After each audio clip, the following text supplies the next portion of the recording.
Senator Rand Paul will headline a major Republican fundraiser dinner in Iowa, fueling speculation of a run at the White House in 2016 after he got a lot of buzz at CPAC, winning the straw poll there in Washington, often seen as a big get for presidential hopefuls. Senator Paul just squeezing by Florida Senator Marco Rubio. The Kentucky Republicans with me now, member of the Senate Foreign Relations Committee. And sir, good morning to you and welcome back here to America's Newsroom.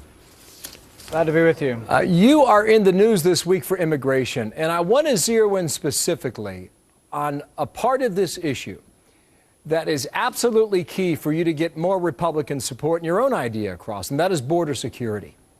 How do you define that?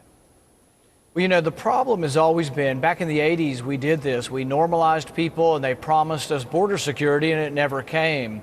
So conservatives are skeptical of immigration reform because they say, oh, you'll promise us again, you'll secure the border, and then 10 years from now, there'll be 11 million new people that come across illegally.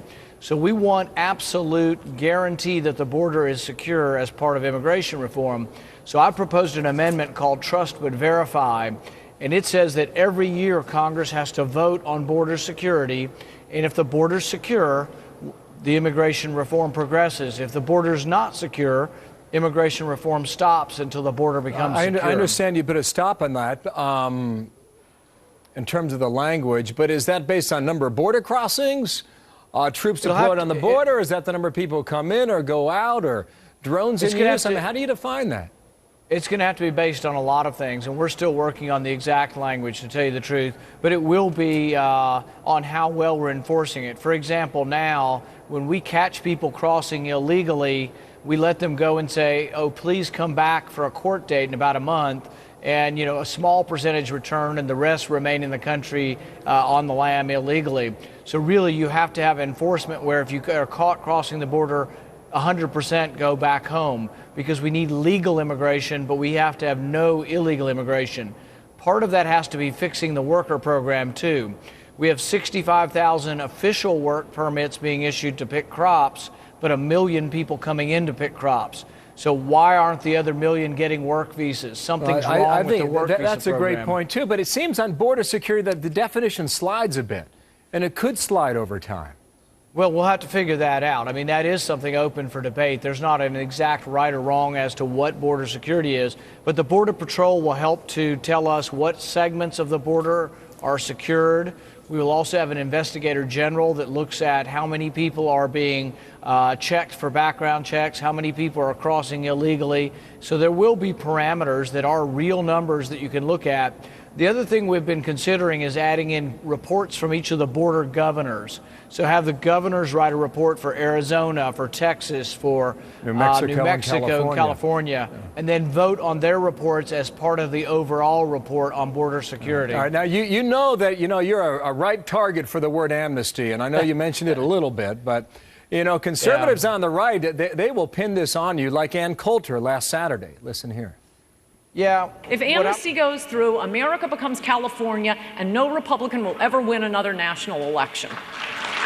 And it went a lot further than that. Rush Limbaugh says that Republican ideas are being sold down the line, and people like Coulter and Limbaugh say that people like you are being suckered into an agreement here. And what they argue is that conservative principles should not be sacrificed here. It's that the Republican message has been lost in the process.